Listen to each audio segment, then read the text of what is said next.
Hello, everybody. Hello. Good morning. Good morning. It's Groundhog Day. Oh, I've got to phone my Auntie Frances. What? It's her birthday. I was like, she's the groundhog, or we need an update on everything you've read in the last month. I have not finished my stack of books. That's fair. Yeah. Yeah. I read the Murder by Memory. If that's what it's called. I was going to look at the title of the little book that I read first, and I didn't, and I can't remember what it was. Murder by Memory. Yeah. Yeah? Why would you make me question myself? I don't know. Murder? That's my job. Yeah, the smallest one. You liked it enough? Yeah, it was fine. It was cute. Okay. It wasn't a 5-star, you know. But yeah. I was dipping my toe into the pool of books that I have on my nightstand again. I read Aftertaste. Yes, and? I thought it was okay. Yeah. I gave it like a 3.75. Yeah. It was like, yeah. I think the most interesting thing about Aftertaste is when you finish it and you think, like, how would 10 other authors have written this exact same story differently? Because I was thinking, oh, I wish that it had gone in this direction. Remember when I was telling you when I read it? You were like, I thought something was about to happen. And then it didn't. So I kind of wish it had gone in the horror direction. Yeah. Right? And then I read The Golden Sun.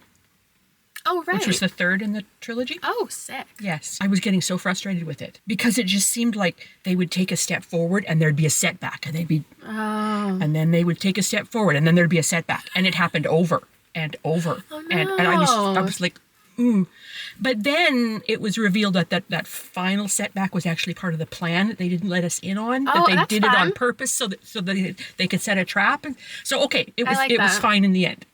But I was like, and I am... I don't know, 2/3 of the way through. The Strength of the Few? No, I haven't got there yet. Wait, I'm what else still do you have? Intimidated by because it's so big. Yeah, okay. I'm not ready to invest that much. I only read like an hour or so before bedtime these days. So is it The Correspondent or Correspondence? The Correspondent. Oh, right. Just Correspondent. The letters. I don't know. People. Whatever it is. I'm enjoying it. I think, I'm enjoying taking the journey with her. I like it. Okay, good. Yeah. Oh, yeah. And that's kind of like I feel like that's a good read after some like sci-fi stuff. Just like to read some real life, like, and it doesn't take your brain. Like, you're just kind of like enjoying. Yeah. It's kind of like watching a movie. You can stop anywhere. Yeah. Because every page or two is a different letter. You can meander. So, are you buying anything? Or do you feel I'm just along for the ride today. Okay. Well, good, because we have a mission. Oh, do tell. We have to find a book with a key from the keyboard in the title. Like space, tab. Okay. Control. Punctuation. No. Not exactly. Well, punctuation could count. Sort of. Yeah. I left it open to the people. Because I was like, not everyone's going to be able to find something with escape or backspace. Like, that's a little challenging. So if you want to do punctuation, enter's a good one. I feel like enter exists in a lot of places. But, like, that's kind of hard. Yeah. So if you want to do punctuation, that's fine. If you want to do a letter and you just want to pick, like, a something, you know? Okay. Like, sure. But I would like people to find the keys on the periphery. And then the other challenge is a silhouette on the cover. And I already have that locked in. So I should walk out of that bookstore with one book today. Let's see. You think it's that doesn't happen. That never happens. Is other a key? Pardon? Other. Is there a key that says other? No. A number? Okay. Yeah. Okay. There's a pound sign. Okay. Ooh, shift. Shift, control. Mm-hmm. Command. Option. Option's interesting. Option. Delete. Clear. Home. End. There's lots of options that aren't the punctuation. Yeah. I think we stay away from the safe things. Okay. Enter. Oh dear. Oh wow. Control. Oh no, that's gonna be about controlling. Oh god, no. Control your anxiety. I don't need help. Caps lock. Escape. Escape room. Oh, that sounds fun. This one's just escape. Yeah.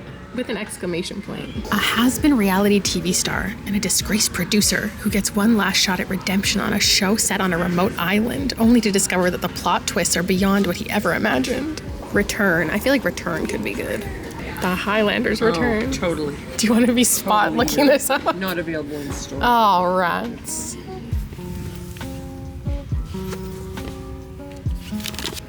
Look, it was face out. It wanted to be bought. It did. Hey, do you know him? He was on Survivor. It says 2-time Survivor contestant. He co-hosts the Survivor's Know-It-All podcast. So he's a reality show guy who wrote a story about a reality show. This is not our most exciting update haul because you didn't buy anything. But I did get something that kind of matches your green vibe. Oh, it does kind of. Look at that. Doesn't it? Especially the bottom. Look at that. Look at that. Oh yeah, I did that It says it's a funny, propulsive, big-hearted debut about ambition, manipulation, and what happens when the stories we live by turn against us. I feel like this could be one that I read and then I pass on to you if it's good. Because we used to watch Survivor together. Oh yeah. That, like every Thursday. Like it was a thing. It was a thing. And then I got a couple other books. Books and Bewitchment. I actually already listened to it. I just needed the physical copy because I was listening to it and I was like writing down all of the quotes rather than like having the book in front of me to highlight. It's kind of like the idea that we all need to help each other.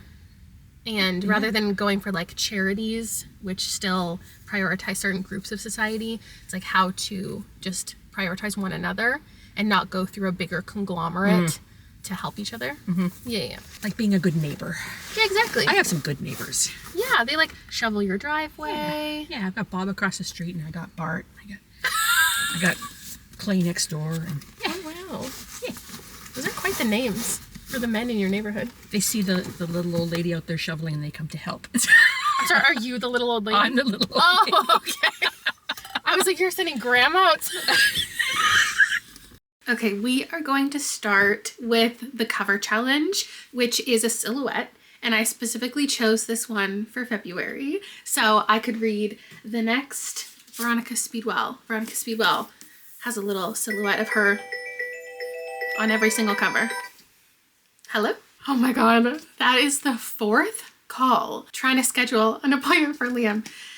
And it just, oh my God, it's gotten changed, this appointment, so many times. My brain. He just did this appointment and they were like, oh, we're going to schedule a follow-up breathing test within a week. And I was like, okay. And I was waiting for the call and it's almost already been a week. And then they were like, okay, we'll fit you in because I got a call from someone else. And I was like, do you know anything about this appointment? And they were like, oh yeah, you have to have that within a week of doing the thing. And I was like, okay. And so then I got them to call me and then they were like, hey, we canceled a different appointment for tomorrow to fit him in for tomorrow because it has to be done within the week, whatever. And he has a hockey tournament tomorrow. So I was like, oh my God. So I had to move all this stuff around and I'm all stressed out. And then she calls me 10 minutes later. She's like, I was wrong. There's a note here saying it has to be after 7 days. And specifically within like 8 and 11 days or something after he had his thing done. So now it's not until next week. So now, okay, the weight is lifted off my shoulders. I don't have to take him to a doctor's appointment tomorrow morning at 8 a.m. What was I saying? There's a silhouette. This is a grave robbery. This is the final Veronica Speedwell that I own, that I'm pulling off of my shelves. The next one that we read together is next month because it's a brand new release and I'm going to go on release day to the bookstore and hope that they have it. Well, maybe I should pre-order it. Okay. Put that on my list of to-dos. I actually already started this. I just wanted to pull it off of the shelves because I already know what it's about and I never know what they're about going into them. This one I am very intrigued by. I feel like it's going to stick close to home. Sometimes, most of the time, I feel they are out on these journeys and solving these mysteries. This time, the mystery is a dead body, but it has arrived at their door because they're natural scientists, Veronica and Stoker. He does taxidermy. She does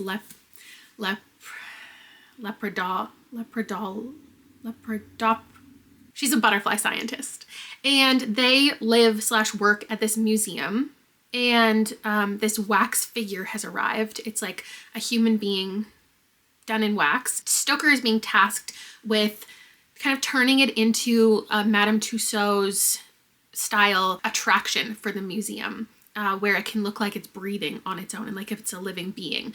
So he's going to open it up and put in this like machinery that can make it look like it's breathing. But when he goes to do it, and what's really interesting at this time is before they used cadavers, they created these wax figures of people to teach medical professionals like where all of the body parts are. So Stoker goes to inspect it, and it's like got all of the parts of like a woman, and he's scandalized by it, and Veronica has to help him undress the wax figure because he's like uncomfortable. You know, it's 1889 in London, and he's a proper gentleman. I just realized I started my car.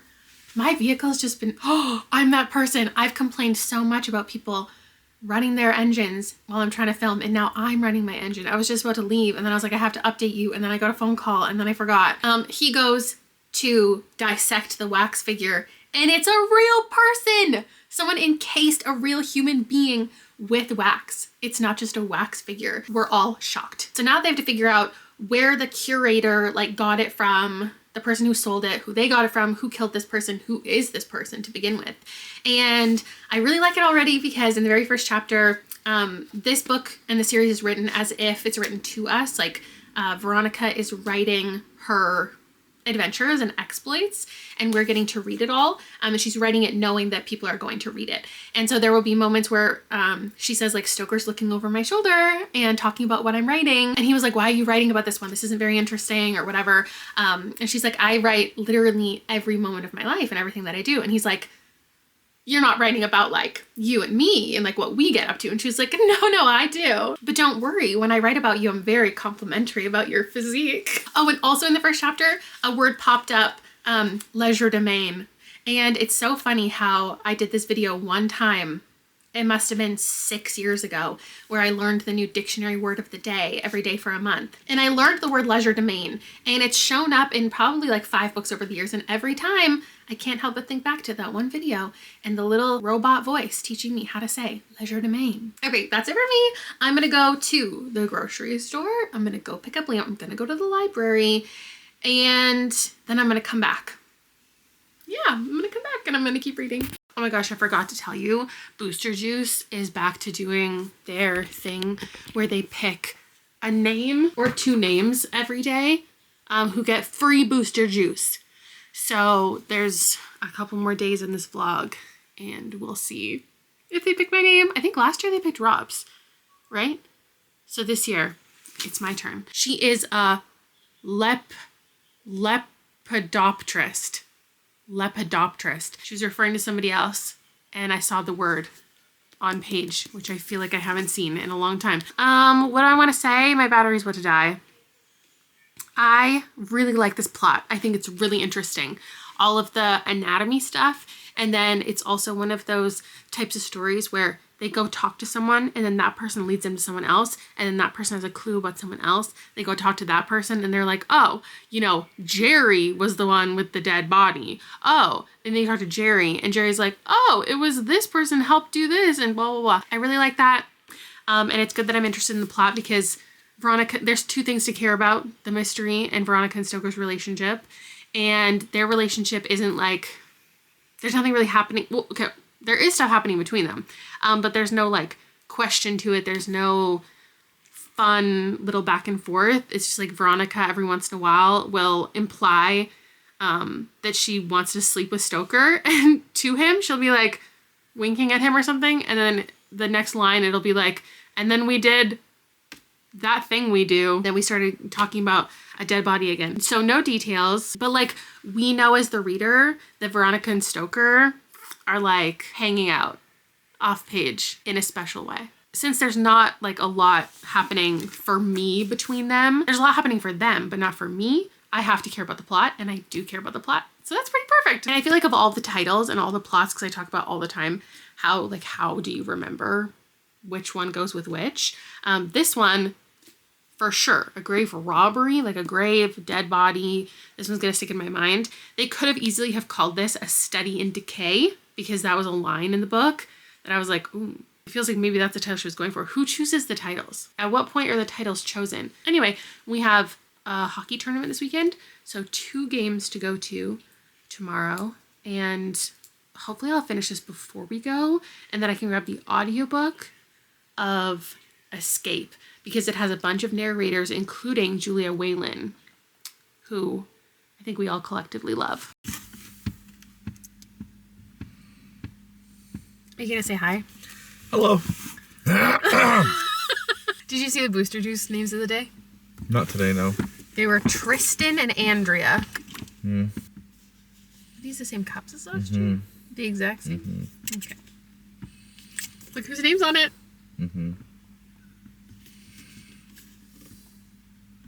That's kind of my name. No, it's not even close. Do you want to hold up the book while I talk to them?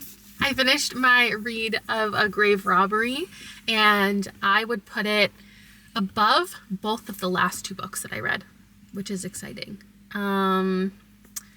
What did I like about it? Okay, I liked that they were on various adventures. They were, like I said, at home for a lot of it, which is what I wanted. But then we did have moments where they had to go back to the circus, which was fun. They had to go, there was this train ride at one point that was fun. And the dynamic remains the same, but it's just getting more and more secure between Veronica and Stoker. And in fact, they had a whole conversation about how Veronica is so impulsive and she thinks she's always making the right decision. She's so bold, and she makes mistakes. And Stoker was like, but I encourage that to happen because I know you're going to do it anyway. So I'm just here to support you. And that was really beautiful. I always like the commentary that comes along with these books, because of the time period we're in and what women can and can't do and who's going to be in your corner and, you know, the ways that women are treated. But unlike what Stoker thinks, women also can be. Her name is Stoker. Dangerous. His name's Revelstoke. That's even worse. Revelstoke Templeton Vane. Terrible. No. How do you read this and be like, that's a name that should be in a book or in My real life? favorite book series has a character named Gansey. I don't have much else to say. I could predict the mystery and how it was going to get solved, but not until like halfway through, until I got all of the clues, which is kind of perfect. This is like, gives me the feelings that I had when I was like 12 years old reading Nancy Drew. Okay, we should go. Watch some hockey? Yeah, they're probably going to lose. You think? I don't know. I'll see you again when it's dark. I'm going to start listening to Escape.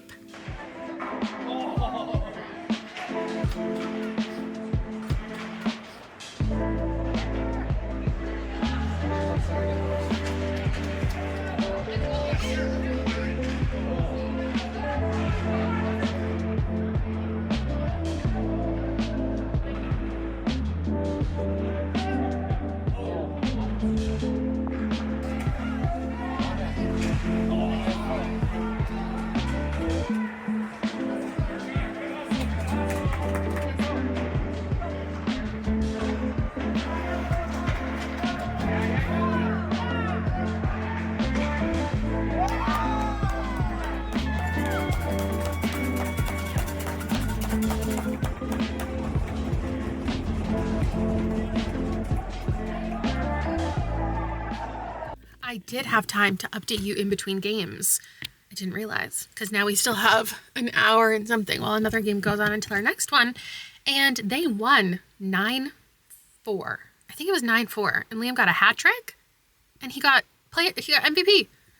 So that was shocking. He hasn't played in a couple weeks because he's had medical stuff happening. So to come back and crush it at a tournament, he didn't even really want to play it. He hasn't played in a bit and he's not feeling, his best, but the whole team played so well. Sorry, I doubted them. It's mostly teams this weekend that they've never played. Like a tournament is just bringing people from, 5 to 10 hours away. I did not listen to my book. I wasn't thinking about it at all, even though I had some free time.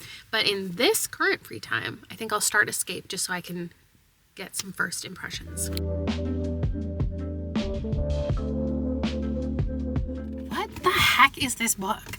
I thought it was an active reality show, but the beginning of it is just, I think maybe it's trying to show him and his fame before we get into that. Oh my god, if this isn't actually a reality show and I just misunderstood. He's washed up, he's been on reality shows, he won a reality show, and there's a bunch of references to real ones, which is fun. The characters are obsessed with reality shows, and he's at this event with a bunch of fans, and he's married, but he goes off with one woman and someone has taken photos of them together. And so at a meet and greet, the guy's like, here, I have these photos of you and this woman. And Ken's like, holy shit, delete those. And the guy's like, no. And Ken's like, okay, what can I do to get you to delete them? And he's like, well, come hang out with me, like be my friend, like hang out with my family tonight. And so Ken's going over to a family dinner at this random man's house. I'm like, what the fuck is the plot of this book? When a scandal is captured on camera at a charity event, he's catapulted to relevance again and offered a spot on Escape, a new jungle survival show on a remote island. When is that going to happen? Because I understand that we need setup to establish who this guy is, but like, I just want to be on the reality show. Oh my God, we don't get to the show until 100 pages in. I mean, that's fair because this is a 430-page book.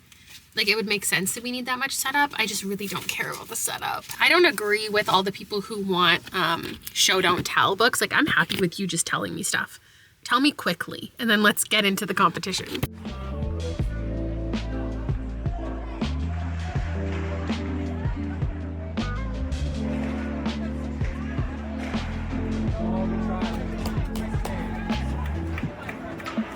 Oh, I should have brought my tripod in here.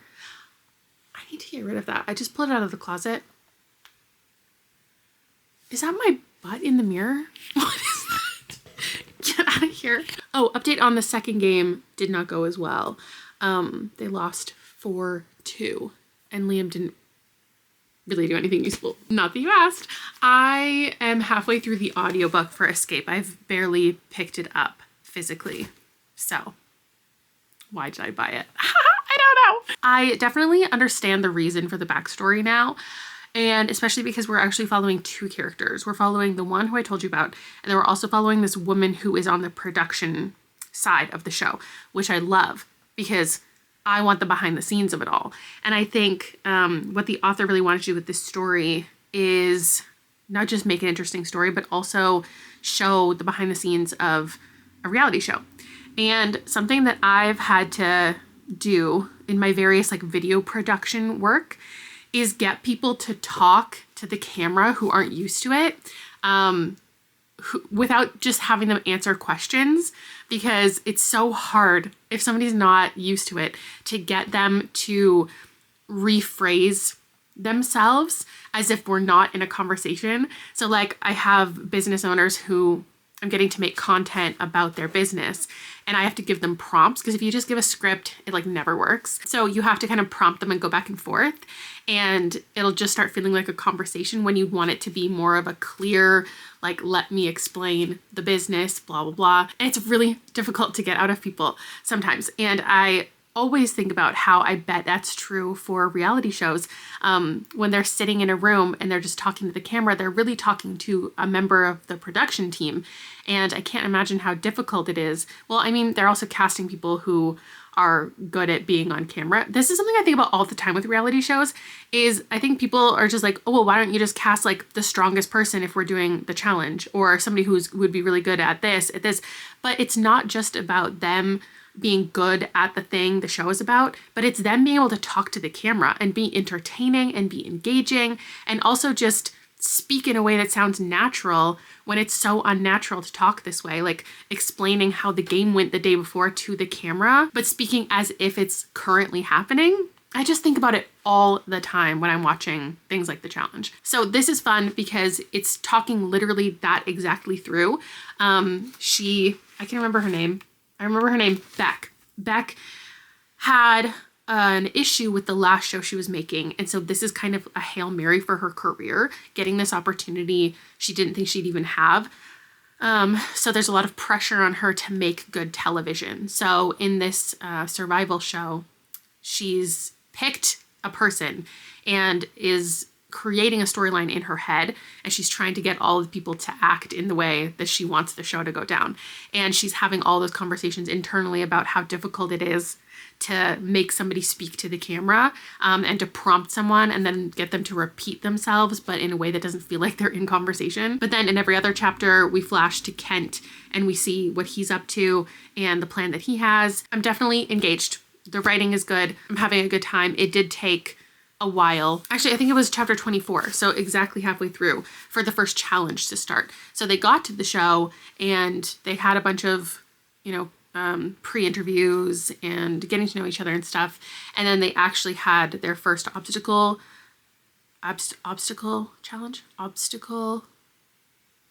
course challenge, and it was really thorough and went through what all of the different characters were doing at the same time, and I thought that was really well done. So I am enjoying the reality show element of this and the production of it. I don't care for Kent as a character, but I don't know that I'm supposed to. I also don't know if I'm supposed to be rooting for a certain character to win it all, or if I want Beck to succeed at her plan, or really what direction this is going in. And I think that's what's really interesting to me, is I don't know if this is just general fiction and it's just going to continue down a normal path, or if it's going to go in a mystery way, like something bad's going to happen, or if it's going to ever go into a romantic territory. It could turn into horror. Like, I'm sure it doesn't, but from this point, the halfway mark, I still feel like it could have been taken into any genre. So that's kind of fun. Tournament day 2 did not get booster juice on the way, but probably will on the way home. And the names of the day are Lori and Wesley. Anyway, I was listening to a little bit more of this morning as I was getting ready, and I'm at chapter 31, and at the end of the last chapter, there was a little implication that something dangerous is about to happen.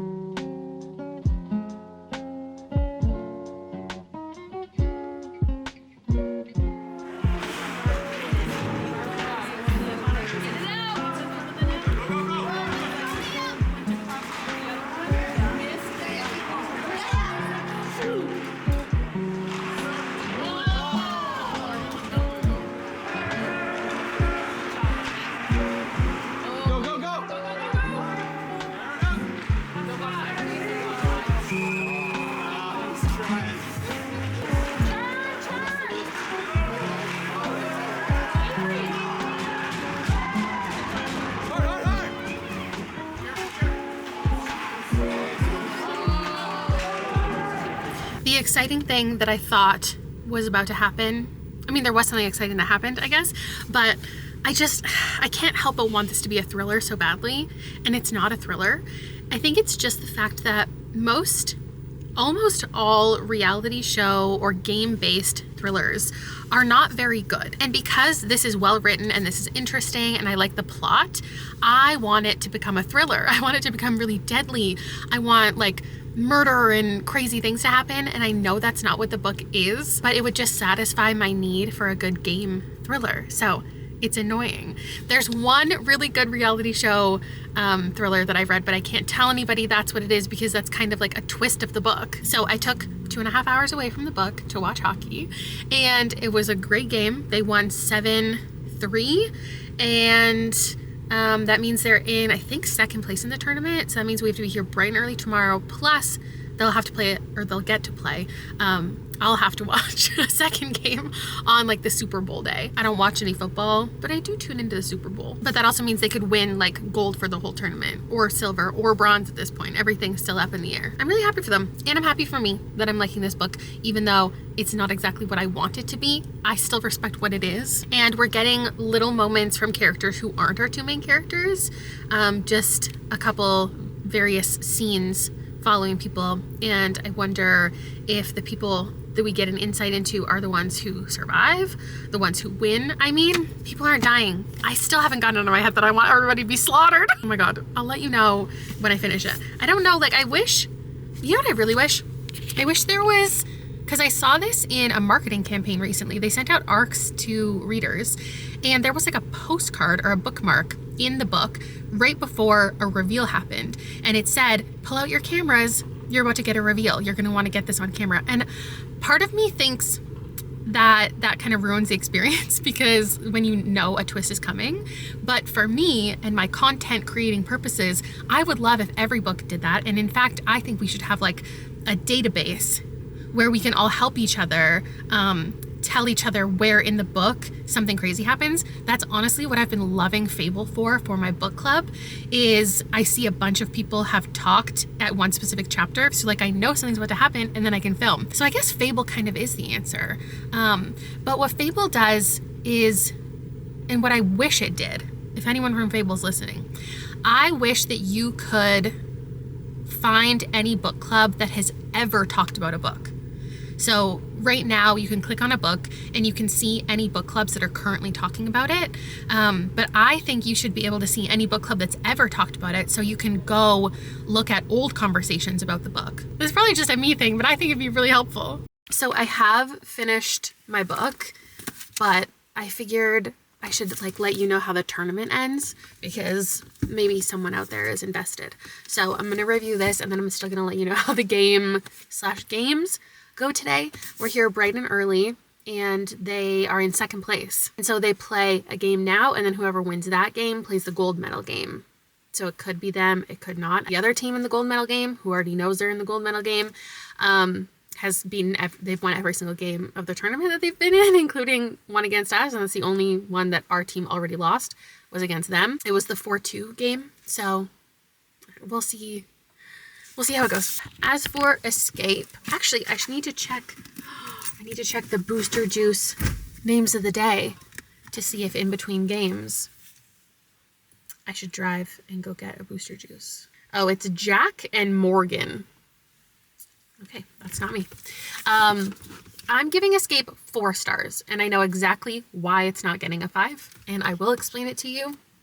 Everyone's going to be shocked. Not enough games! What the heck? The reality show component of this was fantastic. Love getting an insight into the production.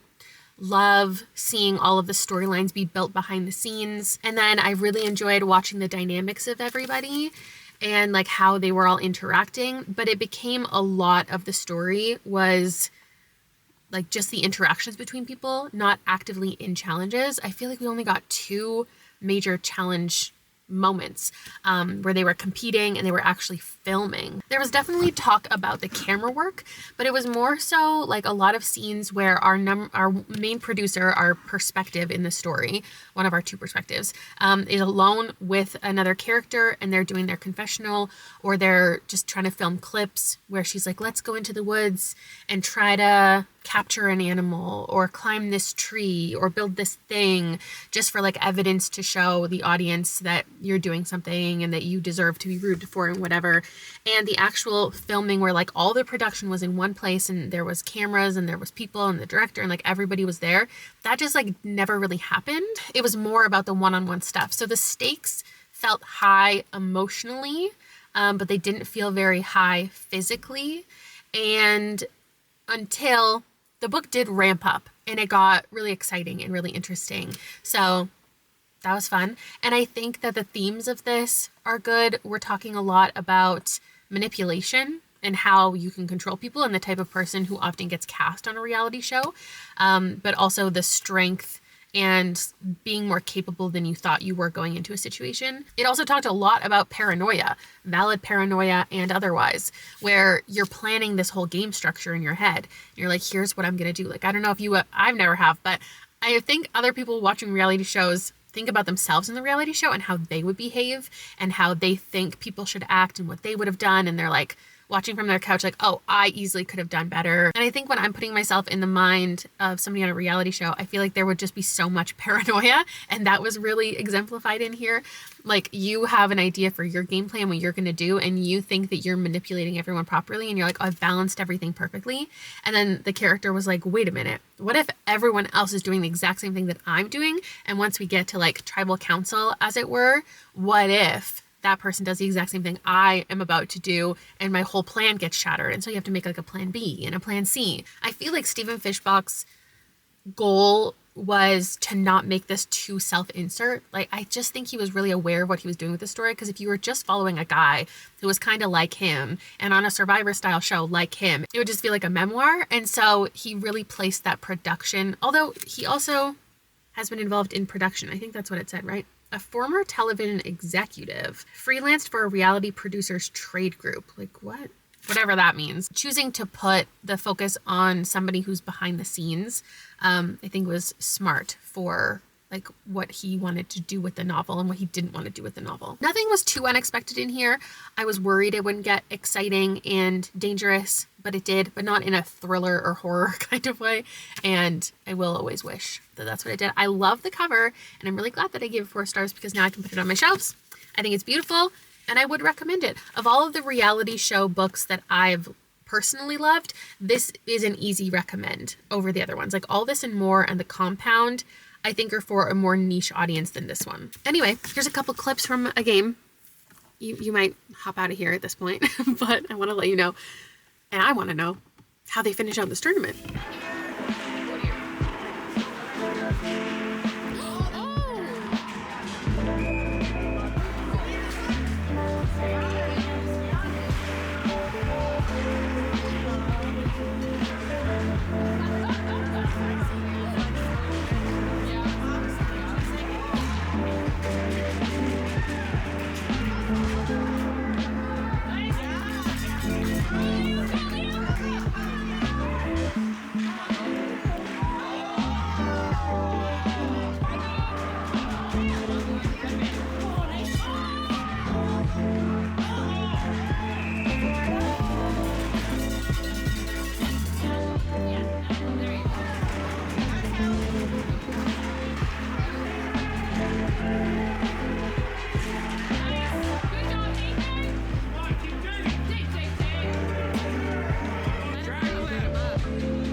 I'm back.